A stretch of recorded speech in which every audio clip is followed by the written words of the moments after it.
ठीक है. So diuretics, what are these drugs? See, diuretics मतलब हम क्या पढ़ रहे हैं अभी, कौन सा सिस्टम पढ़ रहे हैं? किडनी. ठीक है. रीनल फंक्शन, सबसे इंपॉर्टेंट रीनल फंक्शन क्या है?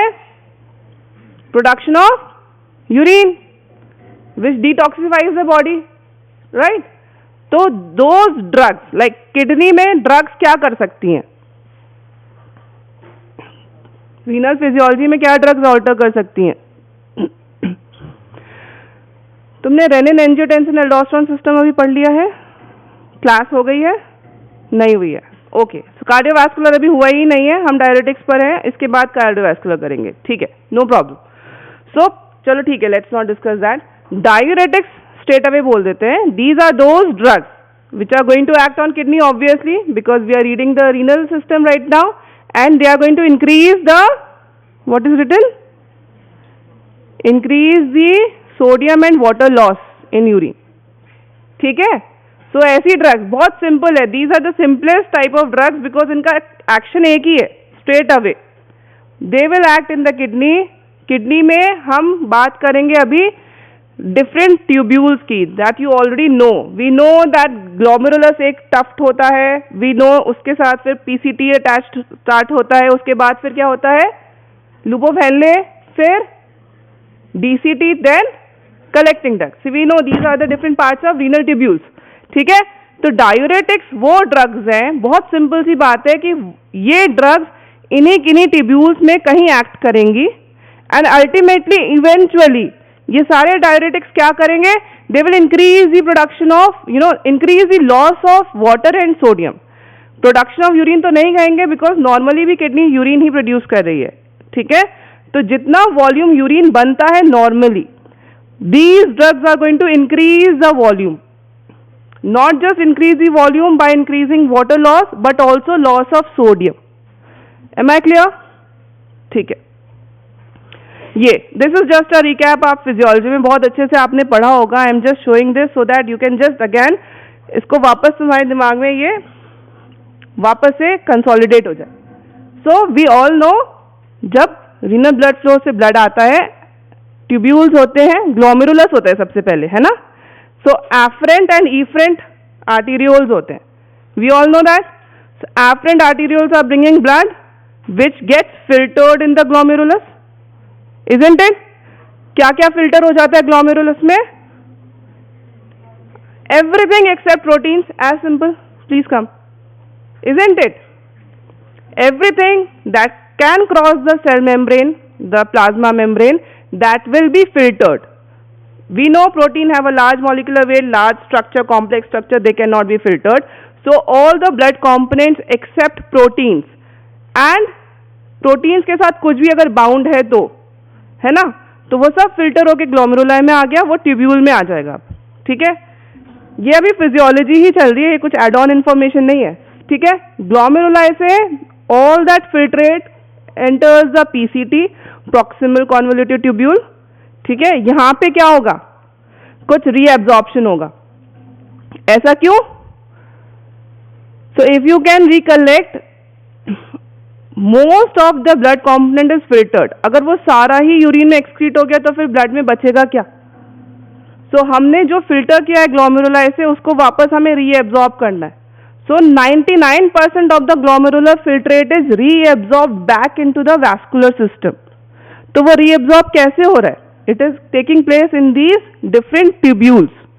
Why I am telling you all this? अगर तुमको ये रीएब्जॉर्प्शन का सिस्टम समझ में आ जाता है, इसी सिस्टम में कहीं ना कहीं डायूरेटिक्स एक्ट करेंगे. So if you can understand the normal functioning, you can just put your diuretic over there and just say this diuretic stops this functioning, right. So proximal convolutive tubule में there will be some reabsorption. Gradually जैसे जैसे हम drugs देखेंगे वो specific reabsorption हम detail में पढ़ेंगे. ठीक है. अभी I am just giving a broad overview. फिर that enters the loop of Henle, descending limb and the ascending limb. We all know that loop of Henle is impermeable to water. ठीक है. तो loop of Henle में electrolytes reabsorb होते हैं, water का movement नहीं होता. ठीक है. तो loop of Henle में कुछ reabsorption होगा, then this filtrate enters the DCT, right? DCT में we have some special transporter systems जिनके थ्रू कुछ और इलेक्ट्रोलाइट्स फर्दर एब्जॉर्ब होंगे. मैं जनरल बता रहे हैं, ठीक है. Finally it goes into the collecting duct and finally वहां पे भी कुछ ट्रांसफर होता है विच इज वेरी इंपॉर्टेंट. अभी यहाँ के लिए मैं ये बता सकते हैं कि जितना भी सोडियम ग्लोमेरुलर फिल्ट्रेट से ट्यूब्यूल से होता हुआ कलेक्टिंग डक्ट में पहुंचता है, our tubules try to reabsorb as much sodium as possible. ठीक है, तो जितना भी सोडियम कलेक्टिंग डक्ट तक जाता है वहां पे भी सोडियम रीएब्जॉर्ब होगा. बट कोई भी सिस्टम कुछ एब्जॉर्ब कर रहा है या रीएब्जॉर्ब कर रहा है, that will always take place at something's cost. किसी को तो उसको रिलीज करना पड़ेगा. तो पॉजिटिव चार्ज है सोडियम का, तो पॉजिटिव चार्ज रीएब्जॉर्ब हो रहा है, तो उसकी जगह क्या होगा, पॉजिटिव चार्ज ही उसको गिव अप करना पड़ेगा. That will take place in the form of potassium. ये पॉइंट यहीं आए, why I am introducing it, so that this should be there in your mind. Never get confuse. ये बहुत एक important point है इन diuretics.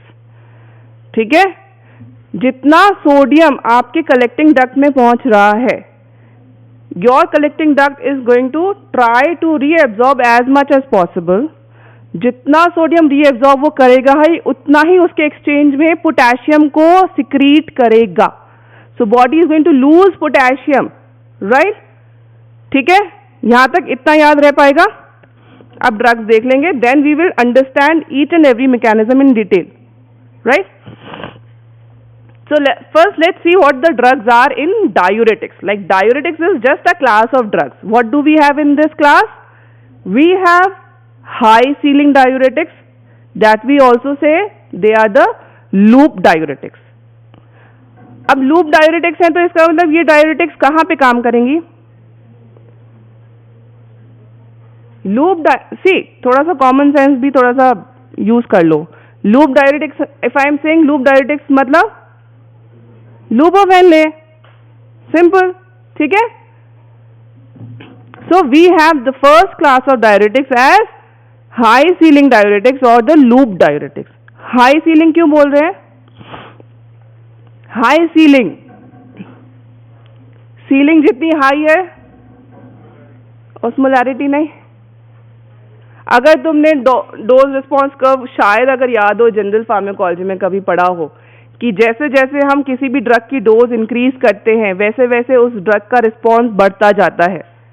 S shape का curve, if you remember, as we keep increasing the dose the response keeps increasing till a point where response will not increase even after increasing the dose of drug.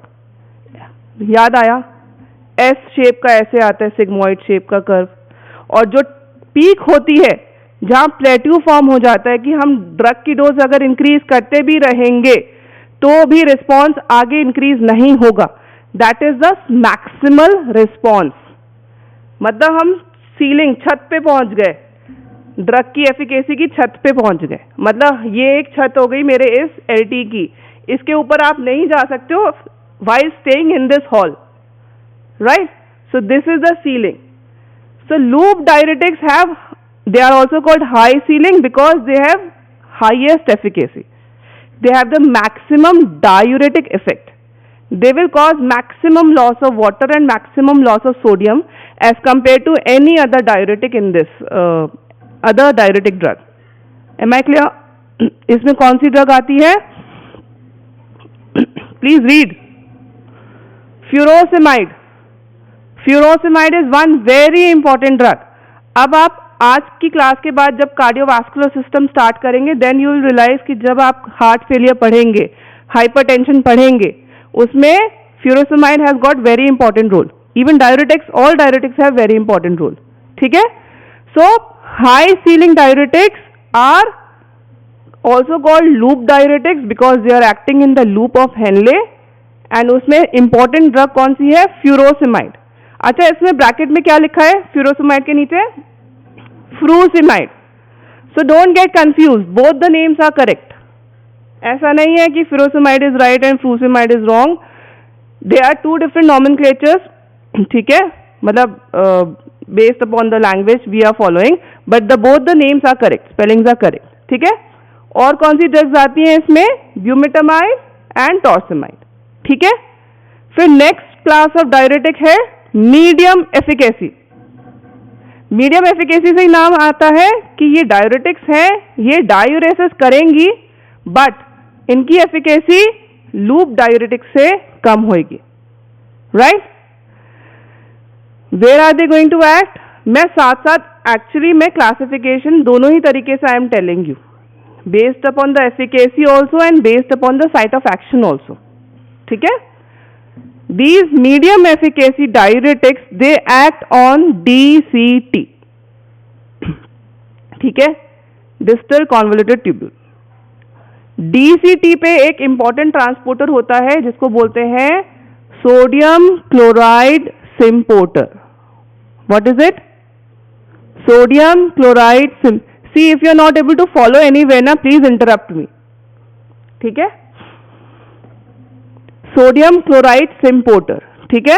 सो ये DCT में present होता है and ये drugs इसके ऊपर act करती हैं। हम लोग डिटेल में पढ़ेंगे, I am just briefing the classification here, right. इसमें क्या आती हैं ड्रग्स? Read, please speak.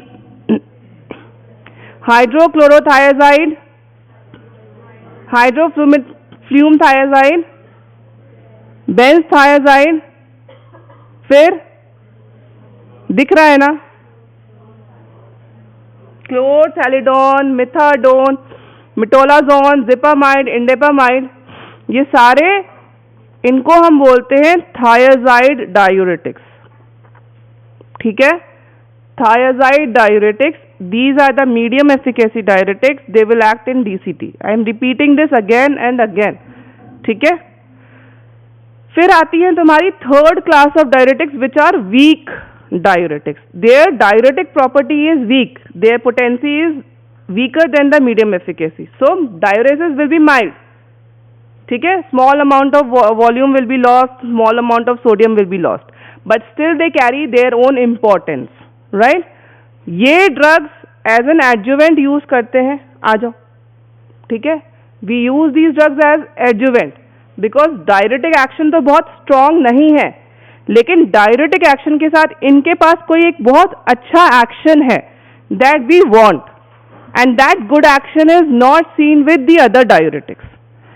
तो एक तरीके से जो हमारी इंपॉर्टेंट डायरेटिक्स हैं उनमें कुछ एक डिसएडवांटेज है, उसको ओवरकम करने के लिए हम ये वीक डायरेटिक्स यूज करते हैं, ठीक है। क्या डिसएडवांटेज है? We will see, right. इसमें क्या क्या आती हैं वीक डायरेटिक्स और एडजुवेंट डायरेटिक्स में? We have to subclasses, carbonic anhydrase inhibitors like acetazolamide, again very important class of drug, osmotic diuretics and potassium sparing diuretics, ठीक है। तो वीक डायरेटिक्स क्या क्या हो गई? Carbonic anhydrase inhibitor, potassium sparing diuretics and osmotic diuretics. Is this clear? Clear है classification? चलो let's start with the first one, high सी। द्वित एक काम करेगा, देख बाहर वो बैठे होंगे अभी जो आए थे ना, उनसे बोलना शायद वो AC ऑन करके नहीं गए, है ना। हाई सीलिंग डायरेटिक्स और लूप डायरेटिक्स, ठीक है। Let's come back to this diagram. Now we will focus on the loop of Henle, ठीक है। Everyone focus on loop of Henle, the ascending limb. मिल गया? कोई नहीं है? ठीक है, कोई बात नहीं, आ जाओ। अरे रहने दो, डोंट वेस्ट योर टाइम, बैठो। Can you see in ascending limb of loop of Henle, what do you see? We have one important symporter. What can you see? Sodium potassium 2 chloride symporter, ठीक है। never forget this, इतना याद रहेगा। Loop of Henley, ascending limb, क्योंकि ascending limb ही तो दिख रहा है ना, ठीक है। विजुअल्स तो कभी भी भूले नहीं जाते, इसीलिए I am showing you this diagram again. ascending limb of loop of Henle में we have one very important symporter which is called sodium potassium 2 chloride symporter, ठीक है। इस symporter का काम क्या है? What will it do normally? Because it is a symporter. Symporter का मतलब क्या होता है? Direction of movement will be in the same direction. तो सोडियम पोटेशियम 2 क्लोराइड, ये 3 इलेक्ट्रोलाइट्स हैं, इन तीनों का मूवमेंट एक ही डायरेक्शन में होगा. किस डायरेक्शन में होगा? From lumen, from the tubular lumen. ये ट्यूब्यूल के अंदर यूरिन ग्लोमेरुलर फिल्ट्रेट चल रहा है, यही फिल्ट्रेट यूरिन बनाता है. नॉर्मली वी वुड वांट कि maximum amount of filtrate should be reabsorbed. ठीक है, तो असेंडिंग लिम्ब में जो भी फिल्ट्रेट आ रहा है उसके अंदर इलेक्ट्रोलाइट्स भी हैं और वाटर भी है. तो असेंडिंग लिम्ब में सोडियम पोटेशियम ट्यूब्यूल से ट्यूब्यूलर सेल में जाएगा. ऑब्वियसली ट्यूब्यूल के सराउंडिंग सेल्स होंगी, सेल्स के बाहर एक्स्ट्रा सेलुलर फ्लूइड होगा और वहां पे आपकी वासा रेक्टा या ब्लड वेसल है. तो सी इट्स हियर ओनली, सामने ही है. See if I can just say कि if this is the tubule, tubule तो आपको ट्यूब दिख रही है, ये ट्यूब बनी कैसे? इसके सराउंडिंग सेल्स होंगी ना. We will be having cells, दो cells are only forming the tubule. तो सेल, जैसे ये एक सेल है मेरा हैंड, ये दूसरी सेल है, ये दोनों आपस में, और इन दोनों के बीच का जो ल्यूमेन है वो ट्यूब्यूल है. So this is the cell. Tubule से sodium potassium will enter the cell, right. From this cell we all know कि हर सेल के बीच में एक्स्ट्रा सेलुलर फ्लूइड होता है, which we call interstitial fluid also.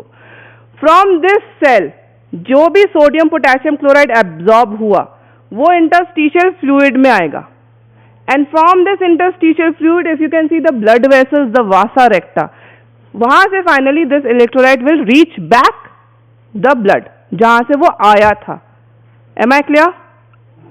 ठीक है. See this will make it more clear. This is one cell, one cell, ठीक है, one tubular cell. This side is the luminal side. तो ये वाला जो पार्ट है यहां पे ल्यूमिन है और दूसरी साइड भी से बेजोलेटरल मेम्ब्रेन. बेजोलेटरल मेम्ब्रेन मतलब इट इज बैकवर्ड जहां पर इंटरस्टिशियल फ्लूइड है. ठीक है, तो सेल सिर्फ एक चैनल की तरह काम कर रही है.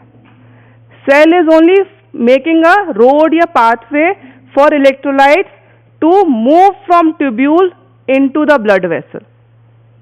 क्लियर? तो अल्टीमेटली क्या हो रहा है कि सोडियम ट्यूब्यूल से सेल के अंदर आया, पोटेशियम ट्यूब्यूल से सेल के अंदर आया, दो पॉजिटिव चार्ज अंदर आ गए. तो हमें चार्ज को बैलेंस करना है तो दो नेगेटिव चार्ज भी अंदर लाने पड़ेंगे.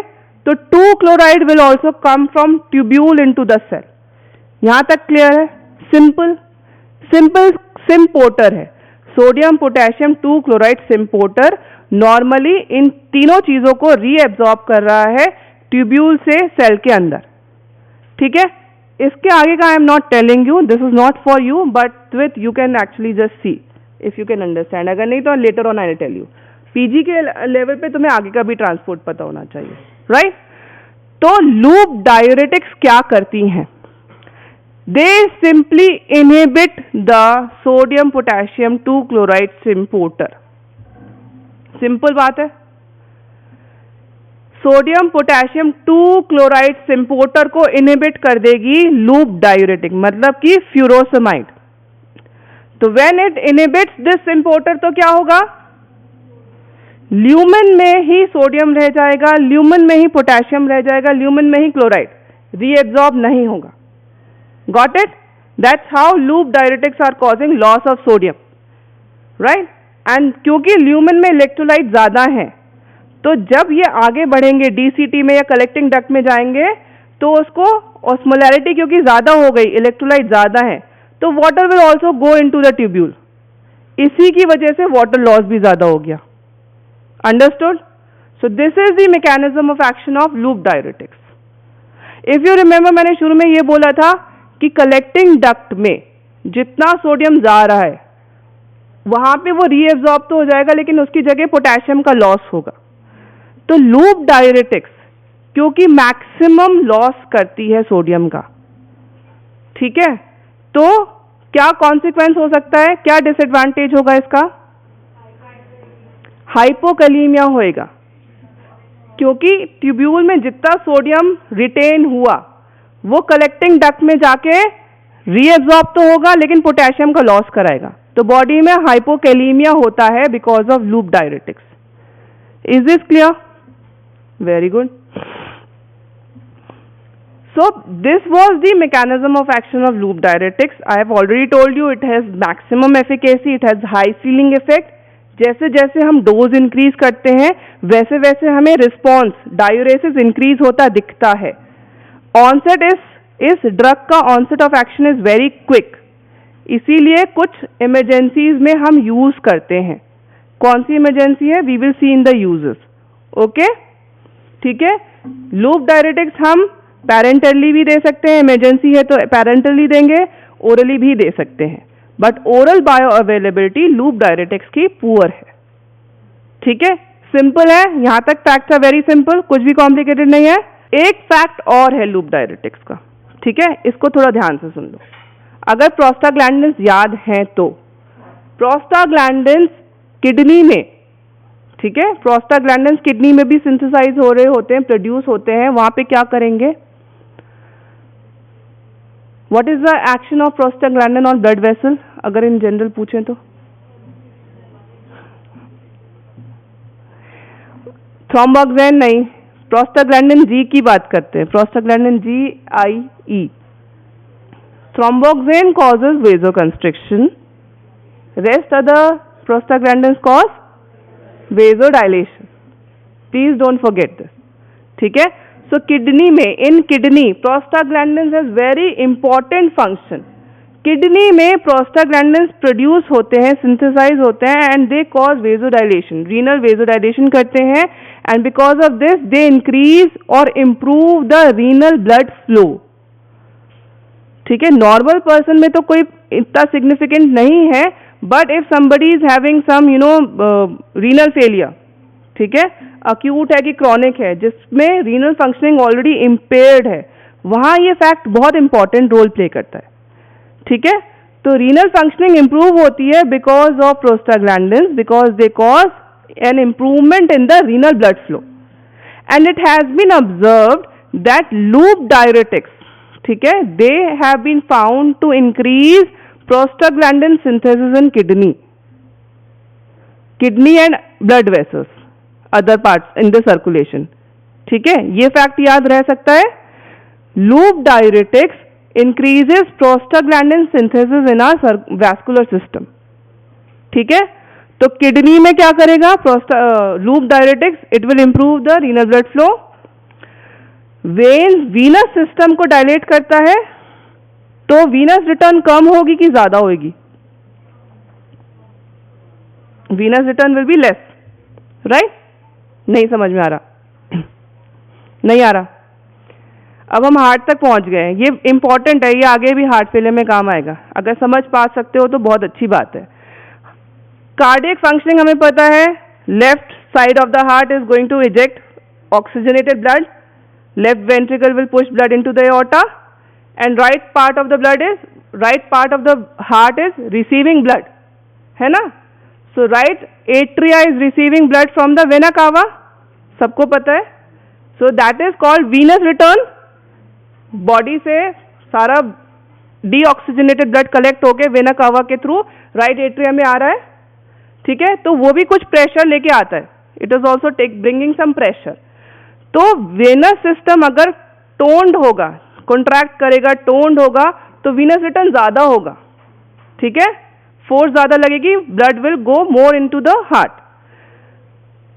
कुछ कंडीशंस में when there is heart failure we want कि वीनस रिटर्न ज्यादा नहीं हो, venous return should be less, normally नहीं but in heart failure patients, right? तो वहां हम चाहेंगे कि वीनस रिटर्न कम हो, बिकॉज हार्ट पे हमारे पास ऑलरेडी वर्कलोड है, उसको कम करना है, पीछे से और होमवर्क नहीं देना उसको। तो उस केस में हम चाहेंगे कि venous return should be less, तो हमारा venous system should be dilated, veins dilate होंगी तो प्रेशर कम जनरेट होगा, venous return will be less. तो ये काम भी लूप डायरेटिक बहुत अच्छे से करते हैं, एंड बिकॉज कैसे करते हैं? Because of the production of prostaglandins, because we know that prostaglandins cause vasodilation. Venous system में वेजोडाइलेशन होगा तो वो डायलेट होंगी, प्रेशर कम होगा, venous return will be less. And यही एक रीजन है कि loop diuretics they have got a magical response in patients of pulmonary edema. अब सवाल उठता है कि ये पल्मनरी एडेमा कहां से आ गया? What is pulmonary edema? See all of you take it as a homework, ठीक है? बहुत इंटरेस्टिंग है, बस थोड़ा सा पढ़ के आना। मैं मोटा मोटा इतना बता सकते हैं, it is an emergency. It is an emergency. Heart failure patient में क्या होता है? बिकॉज ऑफ फेलिंग हार्ट, ठीक है, बैक प्रेशर जनरेट होता है, ठीक है? लेफ्ट एट्रिया से बैक प्रेशर होता है पल्मनरी वैस्कुलेचर में, ठीक है? वी नो कि लंग से ही तो ऑक्सीजनेट होकर ब्लड हार्ट में आ रहा है ना, तो हार्ट में क्योंकि फेल कर रहा है, हार्ट इज फेलिंग, तो it is not able to perform, so एक बैक प्रेशर क्रिएट होता है जो पल्मनरी वैस्कुलेचर में जाता है, और वहां पे जो प्रेशर बढ़ता है उसकी वजह से एडेमा होता है एल्वियोलाई में, and that is life threatening, ठीक है? पर्सन में इमीडिएटली डाई, ठीक है? Most of the immediate cause of death in heart failure patient is pulmonary oedema, और इस केस में हमें इमीडिएटली ऐसा कुछ ड्रग देना होता है जो within seconds it should bring drastic changes in these pressures, and this is, please don't talk पीछे, ठीक है? तो इस सिनेरियो में diuretics are like not diuretics, loop diuretics are the drug of choice. They will provide immediate relief in such cases, ठीक है? आपके लिए होमवर्क ये है, अभी आई एम श्योर कि ज्यादा बहुत अच्छे से समझ में नहीं आया होगा pulmonary edema. Please just go back and read it, it will just take 5-10 minutes and we can discuss it again in the next class, ठीक है? So let's come to the uses of loop diuretics in general. Because we know that loop diuretics are high efficacy diuretics, they cause prompt diuresis, body से water का loss कर रहा है, sodium का loss कर रहा है, तो बॉडी में कोई भी एडेमा होता है because of any reason, if it is because of renal cause, cardiac cause, hepatic cause, whatever is the cause, edema को बहुत इमीडिएटली रिलीव करता है लूप डायरेटिक। हम यूजेस देख रहे हैं लूप डायरेटिक्स के, ठीक है? acute pulmonary edema, I just told you, ठीक है? You can just go back and read it further, ठीक? Because I just can't spend much time on this, ये अपने आप में it will take lot of time. Then as I just said कि NA edema, if you have to enumerate the uses, you can say that separately, okay, कि cerebral edema में भी use करते हैं, although cerebral edema बाकी जितने भी oedema हैं जैसे रीनल, हेपेटिक, कार्डियक, उसमें तो drug of choice loop diuretic है। Cerebral oedema is one oedema जिसमें loop diuretic is not the drug of choice, उसमें दूसरी डायरेटिक है। जब हम ऑस्मोटिक डायरेटिक पढ़ेंगे then we will understand why, ठीक है? फिर hypertension, another use of diuretics very commonly used is hypertension. Again because cardiovascular अभी करा नहीं है तुम लोगों ने, इतना सिंपली समझ लो हाइपरटेंशन क्या है, we all are very much aware of. It is a state, a pathological state where there is increase in the blood pressure, systolic and diastolic blood pressure बढ़ा हुआ होता है ना? तो वहाँ पे भी hypertension को treat करने के लिए we have lot of other drugs also, but amongst those diuretics can also be an important drug. इससे ज़्यादा मैं elaborate इसलिए नहीं कर रही क्योंकि अभी hypertension तुम पढ़ोगे, ठीक है? That was about loop diuretics. Loop diuretics में मैंने अभी तुम्हें मैकेनिज्म ऑफ एक्शन बता दिया है, I have told you the uses. मैंने एक चीज बहुत इंपॉर्टेंट नहीं बताई, in fact two things I have not told you, what? The adverse effects and the drug interactions. I have not skipped that, but thiazide diuretics and loop diuretics, they have the same spectrum of adverse effects, so we will discuss them together after thiazides, and they also have the same spectrum of drug interactions, so we will see them together, right? So let's just see thiazide diuretics now, ठीक है? So thiazide diuretics कौन से थे? They were the medium efficacy diuretics, they were acting on the distal convoluted tubule, ठीक है? distal convoluted tubule पे क्या present था? sodium chloride symphoter. Now look at the blue part, हमने नीचे वाला पार्ट तो देख लिया, that was ascending limb of loop of Henle, वहां पे हमारा लूप डायरेटिक काम कर रहा था।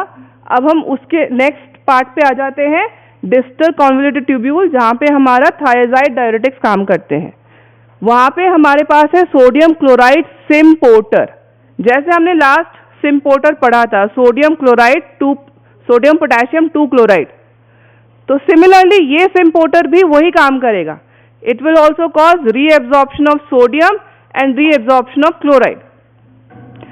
अब क्वेश्चन ये उठता है कि ये भी एक सिम्पोर्टर है जिसमें से एक सोडियम रीएब्जॉर्ब कर रहा है, लूप डायरेटिक में भी सिम्पोर्टर था जिसमें एक सोडियम रीएब्जॉर्ब हो रहा था, तो ये मीडियम एफिकेसी क्यों है और वो हाई एफिकेसी क्यों है?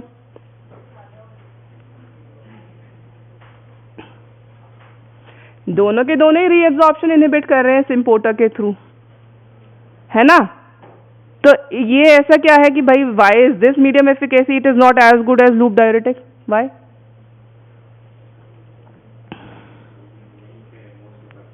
Yes, very good.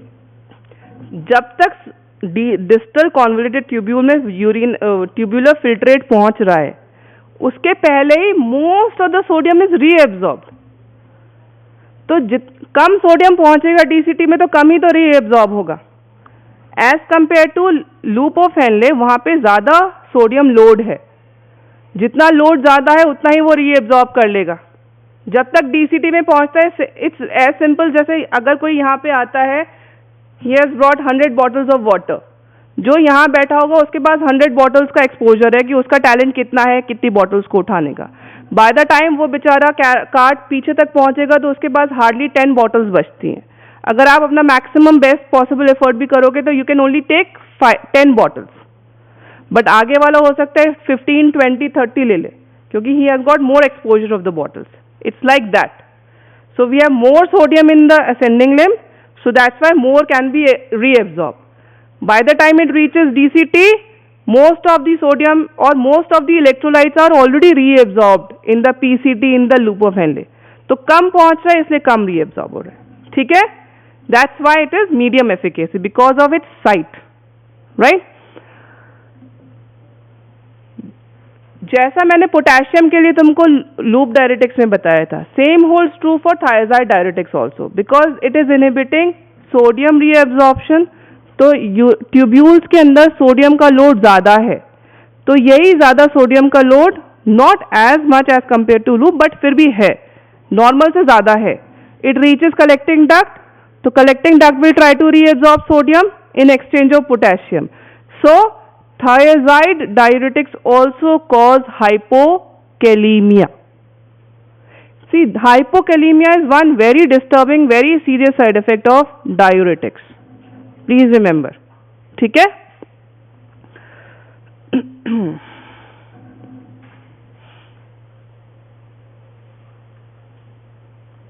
चलो अब मैं यहीं बता देते हैं साइड इफेक्ट्स की। अगर हम बात करें, साइड इफेक्ट्स की बात कर लेते हैं, जस्ट फिर से रिपीट कर लेंगे। लूप डायरेटिक्स, थायजाइड डायरेटिक्स, ठीक है, ये दोनों ही हाइपोकैलीमिया कर रहे हैं। इसके साथ साथ ये दोनों ही क्या करेंगे, हाइपर यूरिसीमिया करेंगे। हाइपर यूरिसीमिया क्या हुआ, increased uric acid level in blood. मतलब both these diuretics will decrease the excretion of uric acid in urine. Urine में यूरिक एसिड का सिक्रीशन कम होता है, इसीलिए ब्लड में यूरिक एसिड लेवल्स बढ़ते हैं। तो ये दोनों ही डायरेटिक्स हाइपर यूरिसीमिया करेंगे, ठीक है। तो if there is a patient of gout, वहां पे ये आपको ध्यान में रखना है। दोनों ही diuretics, loop plus thiazide, they cause hyperglycaemia, ठीक है। अब क्यों करते हैं, तुमने एंडोक्राइन तो पढ़ लिया है? नहीं पढ़ा है, चलो कोई बात नहीं। ऐसे समझ लो, हम इंसुलिन है, we all know insulin is one very important hormone which causes utilization of glucose. Insulin को रिलीज होने के लिए पोटेशियम की जरूरत होती है, इतना याद रखो, ठीक है। Potassium is needed for release of insulin.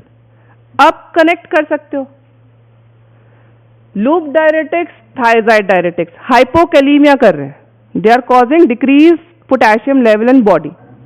सो अपने आप में हाइपोकैलीमिया जो सिम्टम्स करेगा वो तो करेगा ही, प्लस इंसुलिन के रिलीज को भी कम करेगा, because insulin release needs potassium, and because they are interfering with the release of insulin, that is why they both are causing hyperglycemia. Is it okay? नहीं आया समझ में? नहीं आया तो I can repeat it. Please don't give me these blank looks. Simple, insulin है, हमें सबको पता है कि जब ग्लूकोज लेवल्स बढ़ते हैं उसके रिस्पॉन्स में इंसुलिन का सिक्रीशन बढ़ता घटता रहता है ना? पैनक्रियास से बीटा आइलेट सेल से हमारे इंसुलिन रिलीज होती है, and insulin is important for utilization of glucose in blood.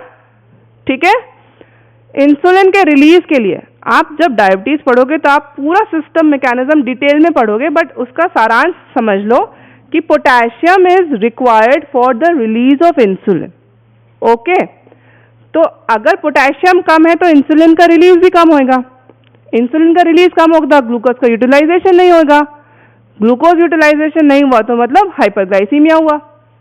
ठीक है, अब हमें ये तो अच्छे से समझ में आ गया ना कि loop diuretics and thiazide diuretics they are causing hypokalemia, है ना? तो हाइपोकैलीमिया हो रहा है तो इंसुलिन की फंक्शनिंग को इंटरफेयर कर रहा है, इसीलिए वो हाइपरग्लाइसीमिया कर रहा है। ठीक है, देखो डायरेटिक्स में यही है, it is all about the game of electrolytes, और कुछ है ही नहीं डायरेटिक्स में।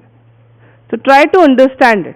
ठीक है, ये याद भी नहीं कर पाओगे बिकॉज कंफ्यूज हो जाओगे, you will never be able to remember everything correctly. ठीक है, मैग्नीशियम, इलेक्ट्रोलाइट्स की बात कर रहे हैं हम। ठीक है, साइड इफेक्ट्स में इलेक्ट्रोलाइट डिस्टर्बेंस की बात कर रहे हैं। हमने हाइपोकैलीमिया देख लिया, हाइपर यूरिसीमिया देख लिया, हाइपरग्लाइसीमिया देख लिया। Magnesium, both thiazide plus loop दोनों ही मैग्नीशियम का एक्सक्रीशन बढ़ा देते हैं। अब तुम तुम्हारा निमोनिक बना सकते हो कि किन चीजों का एक्सक्रीशन ज्यादा हो रहा है, किन चीजों का एक्सक्रीशन कम हो रहा है। ठीक है, so magnesium excretion is increased by these diuretics. And last is different. ठीक है, लूप डायरेटिक्स कैल्शियम के एक्सक्रीशन को क्या करेंगे और थायजाइड्स क्या करेंगे, तुम्हें याद है? नहीं याद? ठीक है, लूप डायरेटिक्स कैल्शियम के एक्सक्रीशन को बढ़ा देते हैं, जैसे कि मैग्नीशियम के एक्सक्रीशन को बढ़ा रहे हैं वैसे ही कैल्शियम के एक्सक्रीशन को भी बढ़ा रहे हैं। तो लूप डायरेटिक्स हाइपोकैल्सीमिया करता है। ठीक है, इसका उल्टा थायजाइड करेगा। Thiazide decrease the excretion of calcium, so thiazide will cause hypercalcaemia.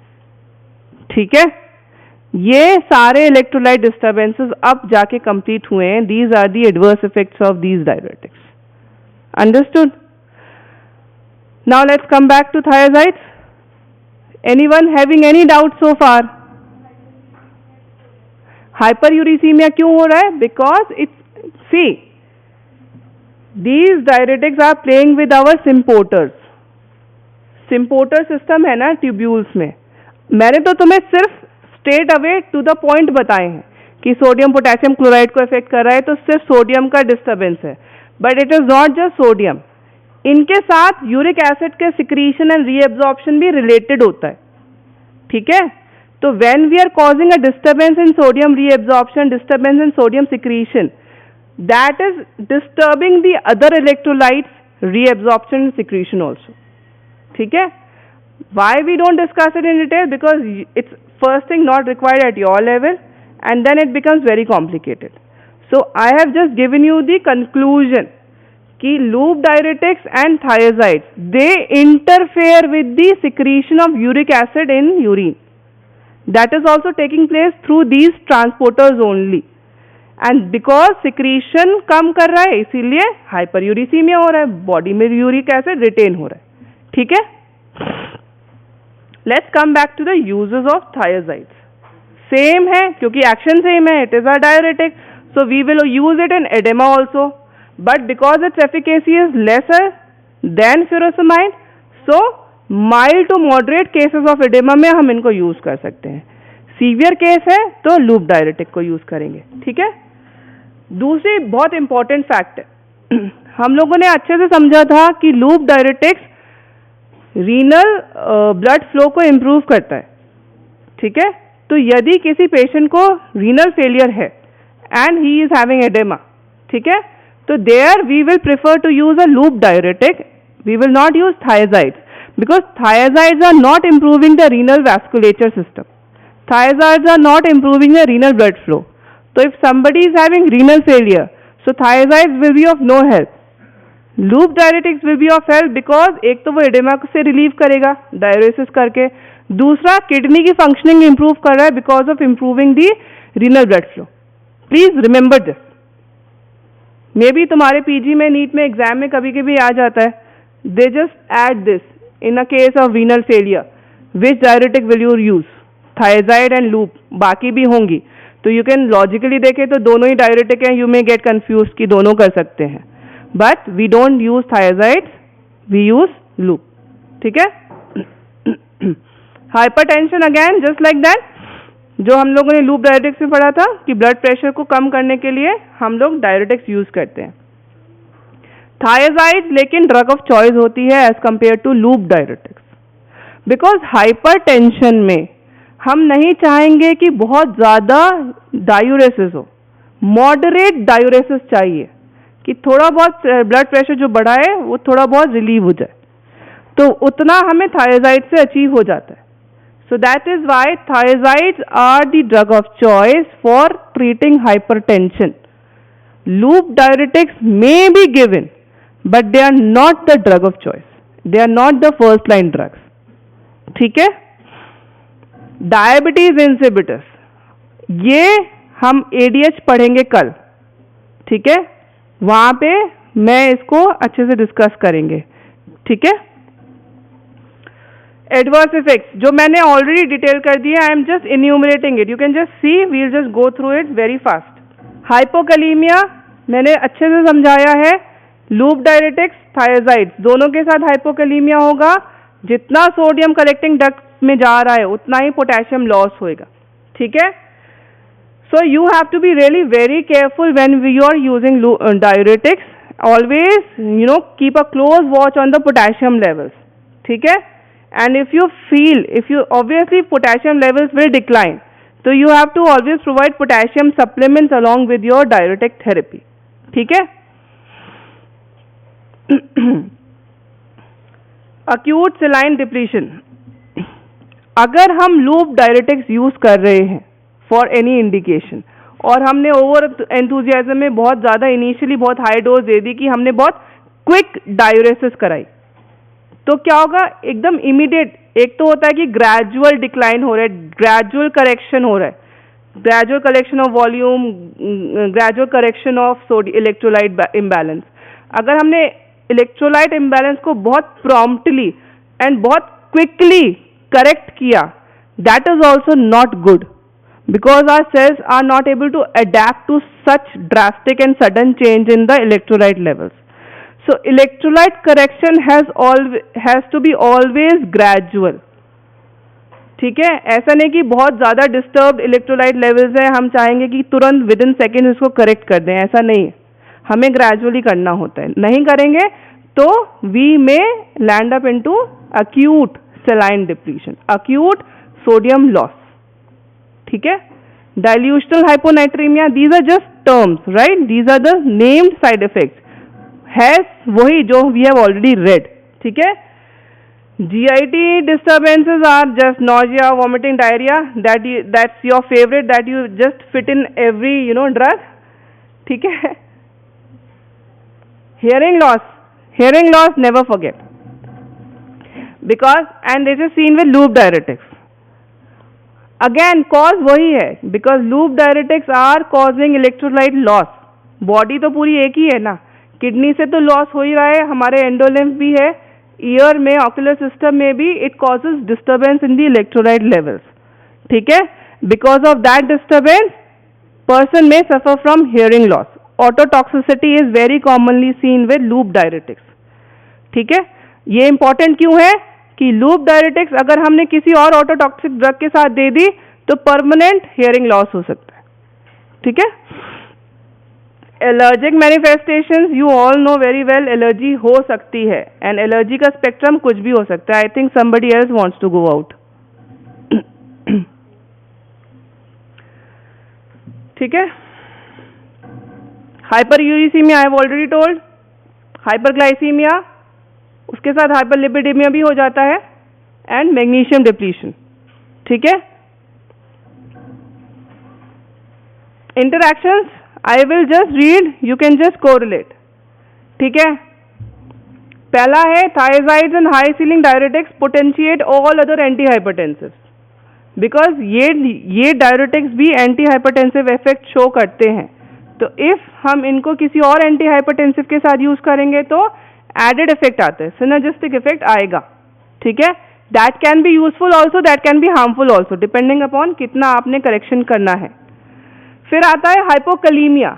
I have been repeatedly saying hypokalaemia is one very important side effect, and our cardiac functioning, cardiac rhythm is very sensitive to potassium levels in the body. We all know that potassium, normal potassium levels are important for maintaining the normal cardiac rhythm, ठीक है। Again digitalis, तुम heart failure में, सी I am sorry but तुम्हारा cardiovascular अभी हुआ नहीं है तो तुम लोग अभी रिलेट नहीं कर पाओगे। Digitalis is one drug that you will read in heart failure, तो शायद वहां पे कोरिलेट कर लो। यहां भी याद रखो, हाइपोकैलीमिया डायरेटिक्स कर रहे हैं, एंड ये हाइपोकैलीमिया की वजह से it may increase the toxicity of some other drug also, ठीक है, लाइक डिजिटैलिस, ठीक है। Third point, I have already told you कि ओटोटॉक्सिक होते हैं, तो अगर आपने किसी और ड्रग के साथ दिया which is also ototoxic like antibiotics, कौन सी, अमाइनोग्लाइकोसाइड्स, ये तो कीमोथेरेपी पढ़ी है हम लोगों ने, ठीक है। सो aminoglycosides we know specific toxicity होती है, permanent hearing loss, so diuretics can worsen this, ठीक है। लूप डायरेटिक्स का एक बहुत इंपॉर्टेंट एक्शन था प्रोस्टाग्लैंडिन सिंथेसिस, ठीक है। तो यदि आपने लूप डायरेटिक्स को एनसेड्स के साथ दे दिया तो क्या होगा? लूप डायरेटिक्स का जो एक्शन आ रहा था, रीनल ब्लड फ्लो इंप्रूव हो रहा था, वैस्कुलर वेजोडाइलेशन हो रहा था, वीनस रिटर्न कम हो रहा था, पल्मोनरी एडेमा में रिलीफ मिल रहा था। वो क्यों हो रहा था? Primarily because of prostaglandin.